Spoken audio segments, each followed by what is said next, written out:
Glória ao nome do Senhor Jesus. Salmo 120, nossa leitura, alimento da palavra de Deus nessa manhã. Na minha angústia clamo ao Senhor e Ele me ouve. Senhor, livra-me dos lábios mentirosos, da língua enganadora. O que lhe será dado, ou o que lhe será acrescentado, ó língua enganadora?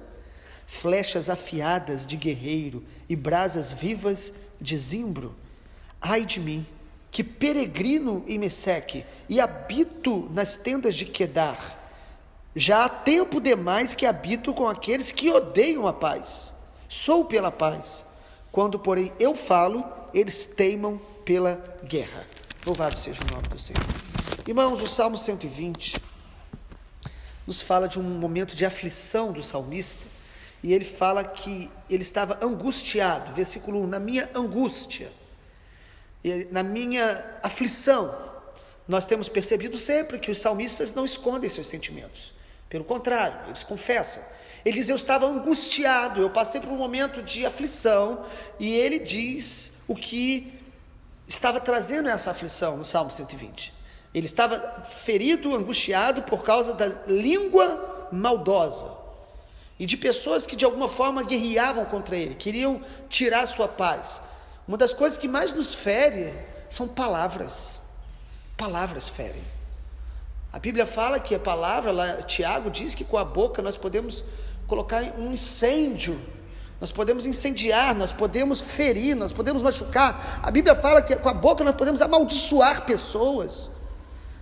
Sabe, a língua é um dos grandes desafios nossos. Lá em Tiago diz que aquele que controla a língua será capaz de controlar todo o seu corpo. E aí não é só o que a gente fala, mas às vezes também o coração, porque a boca fala que o coração está cheio. Mas uma das coisas que nos fere são palavras, às vezes ditas de maneira que nos fere profundamente. E é uma das coisas que mais nos aprisiona, que mais nos inflama, que mais nos adoece, porque às vezes, por causa de uma palavra que a gente ouviu, a gente começa a andar nela, guardá-la e alimentá-la, sem perceber, você pode estar aprisionado por palavras que pessoas lançaram contra você. Mas o salmista aqui nos ensina um princípio. O salmista, no meio da angústia, ele diz que ele clamava ao Senhor. Toda ferida, toda decepção, toda mágoa, não deveria nos afastar de Deus, nem nos roubar essa paz, mas deveria nos levar a clamar a Deus. O tamanho da dor deveria gerar em nós um clamor proporcional, uma oração proporcional. Se eu estou muito ferido, eu deveria clamar a Deus com essa força. Se eu estou muito decepcionado, eu deveria orar com todo o desejo de que o Senhor derrame graça e derrame bálsamo para curar a minha ferida. O problema nosso é que a gente enfatiza muito a dor, mas na hora de orar e clamar, a gente clama de maneira muito superficial, rasa, fica esperando uma mágica. Isso é incredulidade, porque se eu creio, eu vou derramar minha alma diante do Senhor. O salmista então diz: na minha angústia eu clamo ao Senhor, e ele tem uma convicção, e ele me ouve. E a grande questão aqui, amado, que eu quero destacar nesse salmo, que todos nós vamos ser feridos por palavras, vamos ser decepcionados e vamos decepcionar. O grande propósito de Deus na nossa vida é conservar a nossa paz. O que nós precisamos nos concentrar diante de Deus é: não vou deixar que o que falam de mim, o que pensam de mim, ou até o meu momento de batalha interior, roubem a minha paz. Porque a Bíblia diz que a paz do Senhor é o árbitro em nosso coração. Ela é o juiz, ela vai nos guiar. Jesus falou: a minha paz eu vos dou, e não dou como o mundo a dá. Nós precisamos conservar a paz. As feridas tendem a sufocar o nosso coração. Em Isaías 26:3 fala: tu, Senhor, conservarás em perfeita paz aquele cujo propósito é firme, porque ele confia em ti.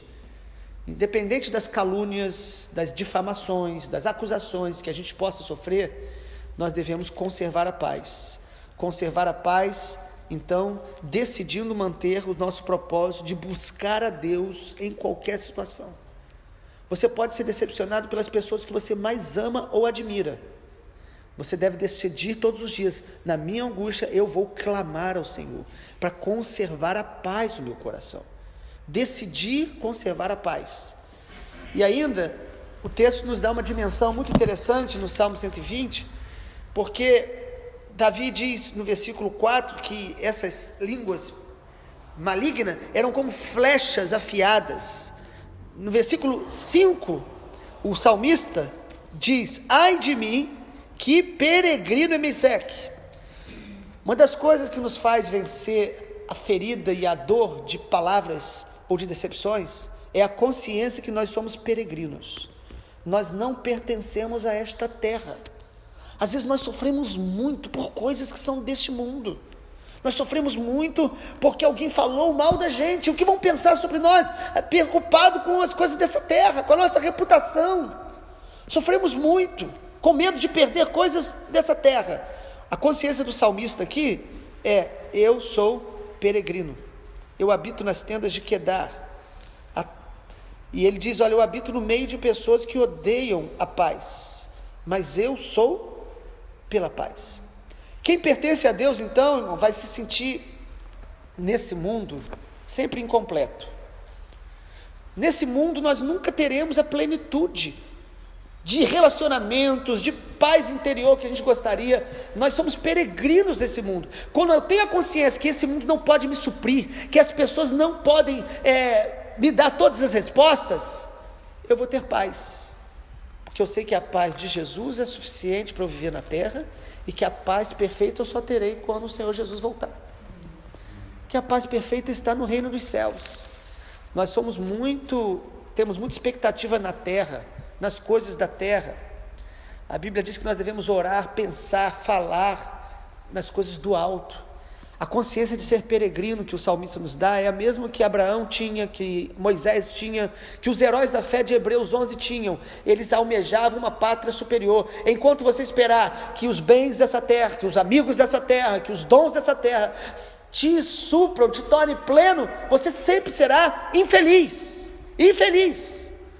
A Bíblia diz que se a nossa esperança em Cristo for nessa terra, nós nos tornaremos os mais infelizes ou miseráveis dos homens. Irmãos, o nosso chamado é para conservar a paz num mundo que tem palavras de ódio, de mentira, palavras de ofensa, palavras de calúnia, mas conservar a paz, buscando o Senhor e tendo a consciência que nós somos peregrinos, que essas coisas vão passar. Algumas pessoas, elas nunca vão nos abençoar, nunca vão concordar com a gente. Às vezes dentro da família nós vamos ter que lidar com pessoas que vão nos ferir, que vão ser boca do inimigo, mas você pode ter paz e deve ter paz, buscando o Senhor no meio da sua dor, e você tendo a consciência de que nesse mundo você não será completo.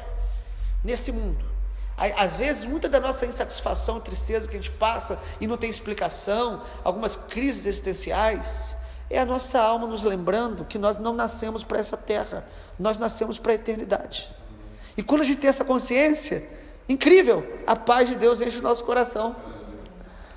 Às vezes, nossas frustrações é a expectativa nas coisas da terra, expectativa nos bens da terra. Ficamos frustrados por coisas que não alcançamos, ou por pessoas que esperávamos que elas fossem se tornar para nós um grande porto seguro, e as pessoas falham. As pessoas que mais nos amam nos ferem, falam às vezes de maneira impensada, mas se nós decidimos conservar a paz, a Bíblia diz: se depender de vós, tende paz com todos. O problema nosso é que às vezes nós somos esses que promovem guerra e desavenças desnecessárias. Decida ser alguém, amado, que busca o Senhor na sua angústia, que perdoa aqueles que te ferem, que abençoa aqueles que te amaldiçoam, e que conserva a paz de Jesus no seu coração. Mantenha a sua consciência que as coisas dessa terra vão passar. A nossa alegria e o nosso anseio permanente deve estar centrado sempre no reino de Deus, na vinda do reino. A última palavra de Jesus na terra está lá em Apocalipse. Ele falou: eu venho sem demora. Foi a última palavra de Jesus falando para o apóstolo João. Eu venho, eis que eu venho sem demora. Ele deixou claro que a nossa expectativa não pode estar nos reinos da terra, nos valores deste mundo. Que o Senhor nos abençoe e nos guarde.